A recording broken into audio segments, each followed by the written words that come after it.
Welcome to my YouTube channel over literature. Previous lectures में हम लोग क्रिटिकल थ्योरी का ओरिजिन उसके काफ़ी सारे फिलोसफर्स को डिस्कस कर चुके हैं।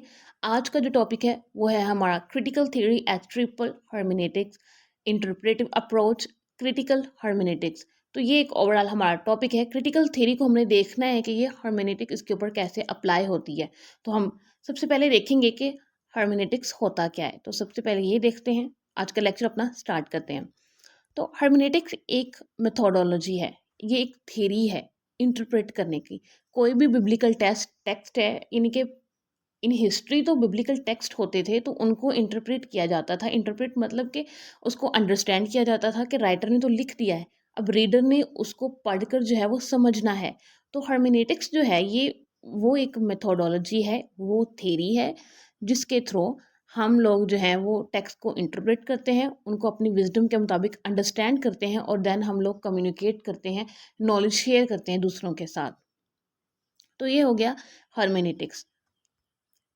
नेक्स्ट अगर हम लोग देखें, हर्मेनेटिक्स जो है ये लिटरेचर के अंदर भी है, और मतलब के लिटरेचर के टेक्स्ट जो डिफरेंट होते हैं और जो फिलोसफिकल टेक्स्ट होते हैं उसके अंदर भी ये शामिल है। इसके अंदर आर्ट ऑफ अंडरस्टैंडिंग भी आ जाता है और कम्युनिकेशन भी आ जाता है कि थ्रू इनकी कोई भी रिटन फॉर्म में चीज़ है, हम उसको टेक्स्ट को पढ़ते हैं और उसको अंडरस्टैंड करते हैं, वो हर्मेनेटिक्स कहलाती है। वो एक थ्योरी उसके ऊपर अप्लाई हो जाती है। नेक्स्ट अगर हम लोग देखें तो hermeneutics thought has much to offer those interested in qualitative inquiry। अब यहाँ पे क्वालिटेटिव की बात हुई। क्वालिटेटिव जैसे कि हम लोग रिसर्च मेथोडोलॉजी पढ़ते हैं, तो रिसर्च करते हैं, क्वालिटेटिव और क्वांटिटेटिव होती है। तो जो हर्मेनेटिक है इसके ऊपर जो है वो क्वालिटेटिव जो रिसर्च है वो अप्लाई होती है। क्वालिटेटिव के अंदर भी हम लोग सबसे पहले वो उसमें भी चीज़ों को इंटरप्रेट करते हैं, देन उनको अंडरस्टैंड करते हैं और देन अपना कंक्लूजन देते हैं। तो उसी तरह इसमें भी हम लोग यही करते इसमें भी यही करते हैं। तो इसलिए क्वालिटेटिव जो रिसर्च है वो मोस्टली हार्मोनेटिक जो थॉट्स हैं या फिर हार्मोनेटिक जो थ्योरी है उस पे बेस्ड करती है। नेक्स्ट अगर हम लोग देखें, the discipline of hermeneutic emerged with the new humanist education of the 15th century as a historical and critical methodology for analysing text. तो टेक्स्ट को एनालाइज करने के लिए, उसका टेक्स्ट का एनालिसिस करने के लिए ये 15th सेंचुरी में स्टार्ट हुई थी। इसका ओरिजिन जो है वो हमें 15th सेंचुरी से मिलता है। और इसका अगर मैं आपको ओरिजिन और मज़ीद बताऊं तो ये हरमन जो है ना उनके नाम पे ये है। इनके उसका मीनिंग भी इंटरप्रेट होता है, तो वहीं से ये फिर आगे हर्मेनेटिक्स एक पूरी थ्योरी आ जाती है जो कि 15th सेंचुरी में बिब्लिकल टेक्स्ट को अंडरस्टैंड करने के लिए, उनको इंटरप्रेट करने के लिए यूज़ होती थी। नेक्स्ट अगर इसके हम लोग देखें कि हर्मेनेटिक्स जो थ्योरी है इसके फादर कौन कौन है, तो इसके फादर जो है वो है फ्रेडरिक। तो जो है वो इसके फादर हैं हर्मेनेटिक्स थ्योरी के। अगर इसके अंदर मेजर कंट्रीब्यूशन देखा जाए या फिर जिनके ज़्यादातर हमें आइडियाज़ जो मिलते हैं वो गैडामर के मिलते हैं, हैंस जॉर्ज गैडामर के। तो ये इनकी जो डेट ऑफ बर्थ है वो 1900 है और उनकी जो डेथ डेट है वो है 2002। और ये जर्मन फिलोसफर थे 20th सेंचुरी के, और इन्होंने अपने जो कॉन्सेप्ट्स हैं वो हर्मेनेटिक्स के अंदर दिए हैं। अब अगर हम देखें, inspiring a variety of scholastic disciplines from aesthetics to theology. तो जो ये गैडामर है इनका जो एस्थेटिक्स टू थियोलॉजी है उसके अंदर इनका काम है इस फील्ड के रिलेटेड। और इन्होंने लैंग्वेज को आइडेंटिफाई भी किया है कि identified language acting as the medium for understanding and a means of sharing the complexities of human experience. तो गैडामर क्या कहते हैं कि हम थ्रू लैंग्वेज कम्युनिकेट करते हैं। जो कोई भी टेक्स्ट होता है तो वो लैंग्वेज के अंदर किसी भी लैंग्वेज में लिखा हुआ होता है, हम उसको रीड करते हैं, उसको अंडरस्टैंड करते हैं, उसको कॉम्प्रिहेंड करते हैं, देन हम उसको एक्सपीरियंस करते हैं और एक दूसरे के साथ देन हम उसको जो है वो शेयर भी करते हैं।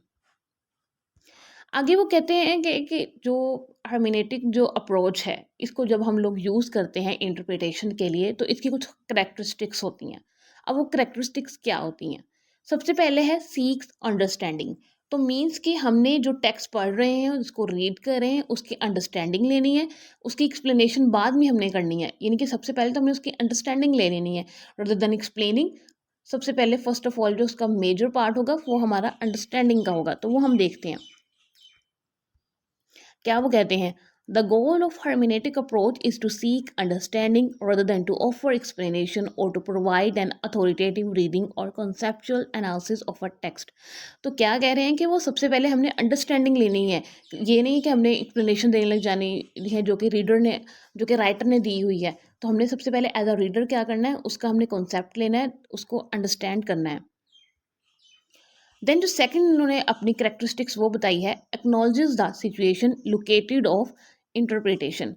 अब इसका क्या मीनिंग है? इसका मीनिंग ये है, hermeneutics knowledges that all interpretation is situated, located, a view from somewhere to view from nowhere। अब ये प्रेजेंट से पास्ट में बात जाती है कि हम लोग जो है वो हिस्ट्री को देखते हैं किसी चीज़ को लोकेट करने के लिए, किसी चीज़ का जो है कॉन्सेप्ट लेने के लिए, तो हम जो है हम लोग हिस्ट्री से कंसर्न करते हैं।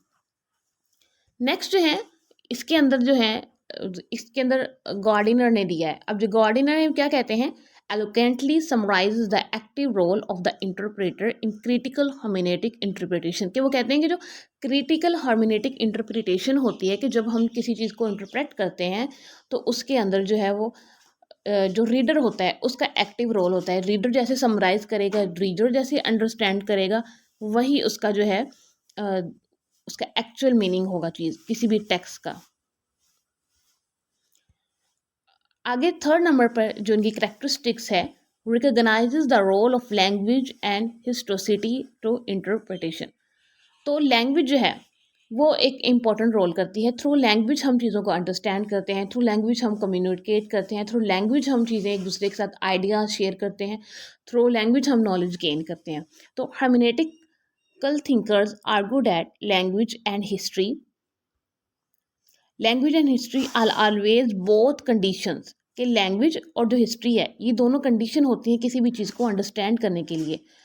कि अब जो hermeneutical theories of understanding argue that all human understanding is never without words। कि जो भी ह्यूमन की अंडरस्टैंडिंग है वो वर्ड्स के बगैर तो हो ही नहीं सकती। And never outside of time, तो मीन्स के लैंग्वेज का होना भी ज़रूरी है, साथ ही साथ हिस्ट्री का होना भी ज़रूरी है। मीन्स के हम जब कुछ बोलेंगे तो मीन्स वो लैंग्वेज, थ्रू लैंग्वेज हम अपने वर्ड्स जो हैं वो कहेंगे एज अ स्पीकर। और देन उस टाइम वो कोई टाइम पीरियड भी तो होगा ना जिस टाइम पीरियड में हम लोग उस बात को कहेंगे। तो क्या कहते हैं कि लैंग्वेज और हिस्ट्री इन दोनों का होना बहुत ज़रूरी है जब भी हम कोई टेक्स्ट को अंडरस्टैंड करते हैं। हर्मेनेटिक अप्रोच की ये करेक्टरिस्टिक्स है कि वो बताती है कि हिस्ट्री और लैंग्वेज कितनी इंपॉर्टेंट है। आगे इनका जो फोर्थ पॉइंट है वो क्या है, व्यूज इंक्वायरी एज कन्वर्सेशन।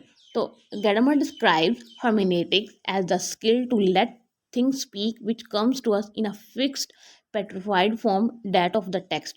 कि अभी क्या कहते हैं कि जो हमारे पास जैसे एक फिक्स फॉर्म में चीज़ें आती हैं, कोई टेक्स्ट हमारे पास आया है वो फिक्स फॉर्म में आता है तो उसको हम लोग वैसे ही अंडरस्टैंड करते हैं। आगे जो इसके आगे लास्ट करेक्टरिस्टिक है वो है is comfortable with ambiguity. hermeneutics embraces ambiguity. According to Gadamer, hermeneutics is interested with all that is unfamiliar and strikes us as significant। कि टेक्स्ट जो है वो क्लियर होना चाहिए, एम्बिगस वो नहीं होना चाहिए, जो जैसे है वैसे ही प्रेजेंट करना चाहिए, ट्रुथ जो है वो वैसे ही सामने लाना चाहिए। सो ये था overall hermeneutics school of thought, hermeneutics theory, और ये कैसे क्रिटिकल थेरी में वर्क करता है। जब हम कोई टेक्स्ट इंटरप्रेट करते हैं तो जो कि है हर्मेनेटिक्स के ज़रिए, तो इसको जो है वो हम लोग फिर हर्मेनेटिक्स थेरी कहते हैं और वो एक इंटरप्रिटेशन करने की ये एक अप्रोच है। तो ये था आज का लेक्चर। आई होप कि आपको सारे पॉइंट्स क्लियर हो चुके होंगे। चैनल को सब्सक्राइब, लाइक और शेयर कर दीजिएगा। नेक्स्ट वीडियो का इंतज़ार कीजिएगा। Thank you so much.